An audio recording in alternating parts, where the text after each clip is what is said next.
My mom texted, "Skip my birthday. We need a break from your kid." I didn't argue. I just turned around and took my baby home.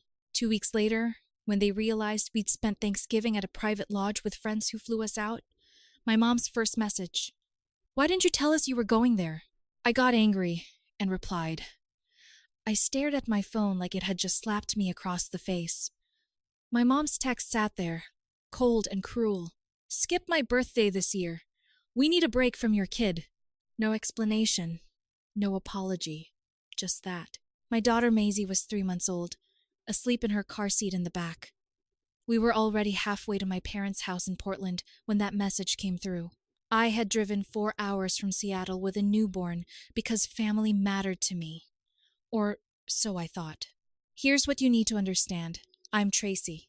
I'm 27, and I've been bending over backward for my family my entire life. When my brother Kyle needed money for his startup that never started, I gave him $3,000. When my sister Bryn wanted help with her wedding, I paid for the flowers and the photographer. When my parents needed their roof fixed last year, guess who quietly transferred $5,000 into their account? But apparently, bringing my own daughter to a family gathering was where they drew the line. I pulled over at a rest stop, my hands shaking. Maisie made a little cooing sound in her sleep, completely unaware that her grandparents had just rejected her. She barely even cried, but somehow she was still too much for them. I sat there in that parking lot, watching trucks rumble past, trying to make sense of it. How does a grandmother tell her daughter not to bring her own granddaughter to a birthday party? The worst part? This wasn't the first hint. At Maisie's birth, my mom stayed for 2 days, then left because she couldn't handle the stress. My dad never even held her. Said he'd wait until she was more interactive. My sister Bryn posted pictures of her friends' babies constantly, but had yet to post a single photo with Maisie. And Kyle? He'd seen his niece exactly once for about 15 minutes before claiming he had somewhere to be. Every time I tried to bring Maisie around, there was some excuse. My mom was too tired. My dad had plans. Bryn was busy with work. Kyle never even responded to my texts. But when Bryn's friend had her baby shower, my whole family showed up with expensive gifts and took a million photos. The double standard was so obvious, it hurt. I read the text again. "We need a break from your kid. Not from the baby or we're overwhelmed. From your kid. Like she was some kind of problem I'd created that they had to tolerate. Like being a single mother made me and my daughter less worthy of their time." You know what I did? I didn't argue. I didn't call crying. I didn't send a long emotional text about how hurt I was. I just replied, "Understood. Hope you have a nice birthday." Then I turned my car around and drove those 4 hours back home. The drive back was quiet, except for Maisie's occasional coos and the sound of my own thoughts racing. I kept replaying every moment I'd prioritized them over myself. Every birthday check I'd sent. Every time I'd rearranged my schedule to help them. Every single sacrifice I'd made to be the good daughter. My best friend Vanessa called me that night. "You okay?" she asked. And I finally let myself cry. I told her everything. How I'd always been the reliable one, the one who showed up, and how none of it seemed to matter now that I had Maisie. "They're treating you like you're less than because you're a single mom," Vanessa said quietly. "You know that, right?" And she was right. Ever since Maisie's father, Derek, decided fatherhood wasn't for him and disappeared before she was even born, my family had been different. Colder, like I'd made some shameful mistake instead of creating a beautiful human being. My mom had even said once, "Well, you chose this situation," as if choosing to keep my daughter was something I should be punished for. That night, something shifted in me. I looked at Maisie, sleeping peacefully in her bassinet, her tiny fingers curled into fists, and I made a decision. I decided I was done. Done trying to prove myself. Done financing their lives while they disrespected mine. Done begging for scraps of their attention. Done apologizing for being a single mother. My mom's birthday came and went. Radio silence from my end. No gift, no card, no call. For the first time in my life, I simply didn't show up for them. My phone stayed silent too. Not a single family member reached out to ask why I didn't come or if I was okay. That silence told me everything I needed to know. And honestly, it felt terrifying and liberating all at once. I spent that day with Maisie at the park, just the two of us, and I didn't feel guilty about it. Not one bit. But I had no idea what was about to happen when Thanksgiving rolled around just 2 weeks later, because that's when everything changed. When they finally realized I wasn't the same Tracy anymore. When they discovered that while they'd been taking me for granted, I'd been building a life they knew nothing about. A life that didn't revolve around their approval. What happened next?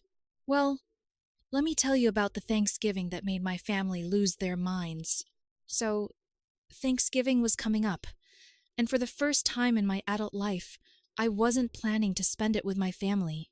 Honestly, I was dreading the inevitable guilt trip texts, but they never came. Not a single message asking about my plans. Nothing. Instead, something unexpected happened. Vanessa called me on a Tuesday, exactly 1 week before Thanksgiving. "Okay, don't freak out," she started, which is never a good sign. "But remember my friend Lauren, the one who runs that luxury wellness company?" I did remember. Lauren was loaded, like genuinely wealthy. She'd started some kind of organic skincare empire and had been trying to get Vanessa to join her on a retreat for months. "Well," Vanessa continued, "she just had 2 couples cancel on her private Thanksgiving lodge rental in Montana. It's this incredible place, completely secluded, right on a lake, with a private chef and everything. She's offering to fly us out, both of us, you and Maisie included, completely free. She said she'd rather have friends there than let the space go to waste." I laughed. "Vanessa, I can't just—" "Yes, you can," she interrupted. "Tracy, when was the last time someone treated you to something? And before you say you can't afford it, I already told you it's free. Lauren's covering everything. The flights, the lodge, the food, everything." I sat there, stunned. A private lodge in Montana with a chef. It sounded like something from a movie, not my actual life. "She really wants kids there too," Vanessa added. "She specifically said babies are welcome. She's bringing her own toddler." That's what got me. Babies are welcome. Not tolerated. Not "we need a break from your kid." Welcome. "Okay," I heard myself say. "Let's do it." What I didn't expect was how incredible it would actually be. We flew out the Wednesday before Thanksgiving, and from the moment we landed in Bozeman, it felt surreal. Lauren had arranged for a car service to pick us up. This beautiful black SUV with heated seats and bottles of water waiting for us. The lodge was even more beautiful than the photos. This massive log cabin with floor-to-ceiling windows overlooking a frozen lake, surrounded by pine trees heavy with snow. Smoke curled from the stone chimney, and warm light glowed from every window. There were 6 of us total. Me and Maisie, Vanessa, Lauren and her husband Marcus, with their 2-year-old son Cameron, and Lauren's business partner Simone, with her girlfriend Beth. Everyone was so normal, so welcoming. When we walked in, Lauren immediately asked if she could hold Maisie. Not out of obligation, but because she genuinely wanted to. "Oh my goodness, she's precious," Lauren cooed, and Maisie gave her the biggest gummy smile. These were basically strangers, and they treated my daughter with more love and interest than my own family had in 3 months. Thanksgiving Day was magical. The chef, this amazing woman named Rosa, prepared this incredible feast. Herb-roasted turkey, truffle mashed potatoes, maple-glazed Brussels sprouts, homemade cranberry sauce. We ate at this long wooden table with candles everywhere, and everyone took turns saying what they were grateful for. When it was my turn, I looked down at Maisie in my arms and said, "I'm grateful for friends who became family when I needed it most." Vanessa squeezed my hand under the table, and I saw Lauren wipe her eyes. To chosen family? Lauren raised her glass, and everyone echoed it. We spent the next few days hiking while I wore Maisie in a carrier, soaking in the hot tub under the stars, and just existing without stress, without judgment. It was the first time since Maisie was born that I felt like myself again. Here's where it gets interesting. On our last morning there, the sunrise over the lake was absolutely stunning. I took one photo. Just one. It was a shot of the lodge at sunset, the lake reflecting the pink sky, mountains in the background. I didn't tag anyone. I just posted it with grateful and a heart emoji. I honestly didn't think much of it. I barely use social media anymore anyway. But apparently, my sister Bryn saw it, and she must have done some digging because she figured out where I was. 2 days after Thanksgiving, when I was back home in Seattle, my phone started blowing up. First, it was my mom. Why didn't you tell us you were going to Montana? We thought you were spending Thanksgiving alone. Then Bryn, wow. Must be nice to afford luxury vacations while some of us are struggling. Then Kyle, so you're too good for family now, is that it? And finally, my dad. Your mother is very upset that you didn't even mention your plans. We would have liked to know where you were for the holiday. I stared at these messages in disbelief. They hadn't invited me to Thanksgiving. They hadn't asked about my plans. They'd literally told me not to bring Maisie to my mom's birthday just 2 weeks earlier. But now they were upset? The audacity was almost funny. Almost. But then my mom sent another text that made my blood boil. I saw that fancy lodge online. Those places cost thousands per night. If you have that kind of money to throw around, I hope you remember your family. Your father and I could really use help with the property taxes this year. There was no "I'm glad you had a nice time." No "I'm sorry we made you feel unwelcome." Just straight to asking for money. I sat there on my couch, holding my phone, feeling something I'd never really let myself feel before toward my family. Pure, uncomplicated anger. They thought I'd paid for that trip. They saw one photo of me finally being treated well, and their first instinct wasn't happiness for me. It was resentment. And then immediately after the resentment came the request for money. Bryn sent another message. Must be nice not having a mortgage or real bills. That one stung because it was so wrong. I had a mortgage. I had bills. I had student loans. I had all the expenses of a newborn baby. And I was doing it all alone, without any help from them. But they didn't know that, because they'd never asked. I took a deep breath, looked at Maisie playing on her mat, and started typing. But what I said? Well, that's when things really started to change. That's when I finally stood up for myself and my daughter in a way I never had before. And let me tell you, they did not like what I had to say. I stared at my phone for a long moment, reading through their messages again. The entitlement, the assumptions, the audacity to ask for money after everything. Then I typed out my response, and I didn't hold back. I didn't pay for the trip. A friend invited me because she actually wanted Maisie and me there. But here's what I find interesting. You told me to skip Mom's birthday because you needed a break from my kid. You didn't invite us to Thanksgiving. You didn't ask about our plans. You didn't check if we were okay. But the second you see one photo of me being treated well, you're upset I didn't tell you and asking for money. Let me be clear. I'm done being your ATM. I'm done trying to earn a place in this family. Maisie and I deserve better than this. I sent it to the family group chat. All of them. Then I muted the conversation and put my phone face down on the coffee table. My hands were shaking, but I felt lighter somehow. Scared, but lighter. The muted notifications kept lighting up my phone screen. I didn't look. I spent the afternoon playing with Maisie, giving her a bath, singing her the silly songs she loved. For once, I wasn't going to let their drama consume my day. That evening, Vanessa called. So, I heard through the grapevine that you finally told your family off. Lauren said you're a badass? How does Lauren know? I asked. Bryn apparently tried to slide into Lauren's DMs to ask how much the trip cost and if you'd really been invited or if you'd manipulated your way in. Lauren screenshotted it and sent it to me. She blocked Bryn immediately. I actually laughed. You're kidding. Nope. Your sister is unhinged. But also, I'm proud of you, Tracy. You stood up for yourself. After I hung up with Vanessa, I finally looked at my phone. 43 messages in the family chat. I took a deep breath and scrolled through them. My mom. How dare you speak to us like that after everything we've done for you? You're being so dramatic. We were just surprised you didn't mention your trip. Don't be so sensitive. Kyle, this is ridiculous. You're acting like we're terrible people when we've always been there for you. My dad. Tracy, your mother is crying. I think you owe her an apology. I almost responded. Almost fell back into the old pattern of apologizing and explaining and justifying, but then I looked at Maisie, asleep in her bassinet, completely peaceful and innocent, and I realized I didn't owe them anything. Not anymore. I didn't respond. Days turned into a week, then 2 weeks. Radio silence from me, and eventually, their messages slowed down, too.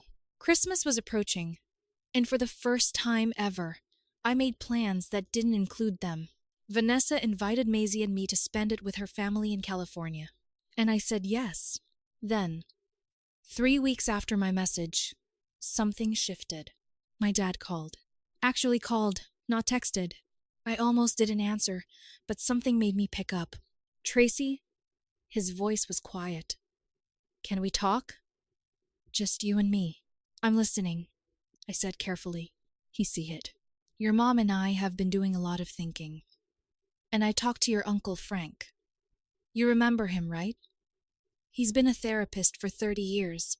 I told him what happened, and he didn't hold back. I didn't say anything. He said we've been treating you terribly, especially since Maisie was born. I was too shocked to respond. I've been thinking about it, and he's right. We did tell you not to come to your mother's birthday. We didn't invite you to Thanksgiving. We haven't been there for you the way we should have been. And then, when we saw you were happy somewhere else, our first reaction was to be angry and ask for money. He paused. That's not okay. That's not how families should treat each other. My throat felt tight. No, it's not. I know you've given us thousands of dollars over the years, he continued. Kyle told me about the $3,000 for his business. Bryn mentioned the wedding expenses, and I found the old transfer for the roof. Tracy, you've been supporting us while raising a baby alone, and we've been ungrateful. Worse than ungrateful. I heard his voice crack a little. I want to meet my granddaughter. Really meet her. Not just see her for 5 minutes and leave. I want to be her grandfather. And I want to fix this. If you'll let me. I wiped tears from my cheeks. Dad, I can't go back to how things were. I can't keep proving myself to you guys. I can't keep trying to earn love that should be freely given. I know, he said quickly. And we're not asking you to. I'm saying we need to change. We need to do better. Your mother is... It's taking her longer to come around. But she's listening. And Kyle and Bryn, they're young and stupid, but they're starting to see it too. Over the next few weeks, things slowly started to shift. My dad started calling every few days just to check in. He'd ask about Maisie, what new things she was doing, how she was sleeping, if I needed anything. Not money, just support. My mom sent a text on a random Tuesday. I saw a video of a baby laughing today, and it made me think of Maisie. I'm sorry I haven't been there for her or for you. It wasn't a grand apology. It wasn't everything I deserved. But it was something. Bryn was harder. She didn't apologize right away. But she stopped posting passive-aggressive things on social media. And then one day, she sent me a baby outfit. It just showed up in my mailbox with a note. From Maisie. I'm sorry I've been a terrible aunt. Kyle took the longest. But eventually, even he came around. He video called me one night and actually asked to see Maisie, to watch me feed her and tell him about being a mom. I've been a selfish jerk, he admitted. I took your money and your help and never gave anything back. I want to be better. I want to be an uncle she can count on. By the time Christmas rolled around, things were different. Not perfect, but different. My dad drove up to Seattle to spend Christmas Eve with Maisie and me. Just the three of us. He held his granddaughter for hours, made her giggle, even changed a diaper without complaining. She's beautiful, Tracy, he said, tears in his eyes. And you're an amazing mother. I'm sorry it took me so long to see that. My mom called on Christmas morning. We talked for almost an hour. Really talked. She admitted that seeing me as a single mother had triggered something in her. Her own fears. Her own judgments about how life should look. She projected all of that onto me and Maisie, and it wasn't fair. "I want another chance," she said. "I want to be the grandmother Maisie deserves. The mother you deserve. It's going to take time," I told her. "Honestly, you really hurt me, Mom. I know," she whispered. "I know I did." New Year's came, and my whole family drove up to Seattle together. All of them. They brought groceries and cooked dinner at my apartment. They passed Maisie around and took pictures and played with her until she was giggling so hard she got the hiccups. Bryn pulled me aside while we were doing dishes. "I've been jealous of you," she admitted. "You've always been the responsible one. The one who had everything figured out. And then when you had Maisie alone, I think part of me wanted you to fail, to struggle. And that's so messed up. I'm really sorry." I hugged her, and she actually cried. That night, after everyone left, I sat with Maisie in the rocking chair, looking at all the new photos on my phone. My family holding her, smiling with her, being present for her. It wasn't the family I'd had before. It was better. Because this time, they were choosing to be there. This time, they were showing up because they wanted to, not because I was begging them to. I'd stopped trying so hard. I'd stopped being their ATM and their emotional caretaker. I'd stopped accepting crumbs and hoping for more. And somehow, in pulling back, in standing up for myself and Maisie, I taught them how to treat us with respect. My dad started a college fund for Maisie. My mom visited once a month and actually helped. She did laundry, cooked meals, gave me breaks. Bryn and Kyle started showing up for birthdays and holidays without being asked. They asked about my life. They celebrated my wins. And the money thing? It never came up again. When my dad's property taxes were due, he handled it himself. When Kyle's car broke down, he figured it out without calling me. They started treating me like a daughter and sister, not a bank account. Maisie is 9 months old now. She has grandparents who adore her, aunts and an uncle who spoil her, a family that shows up, and I have something I never had before, boundaries that are respected, and a family that has finally learned what love actually looks like. So that's my story. It took one rejected birthday invitation, one incredible Thanksgiving with strangers who became friends, and one moment of standing up for myself to completely change my family dynamics. If you enjoyed this story, I'd love it if you'd hit the like button. And if something resonated with you, or if you've been through something similar, please share your thoughts in the comments. I read every single one, and your support means the world to me. Thank you so much for listening.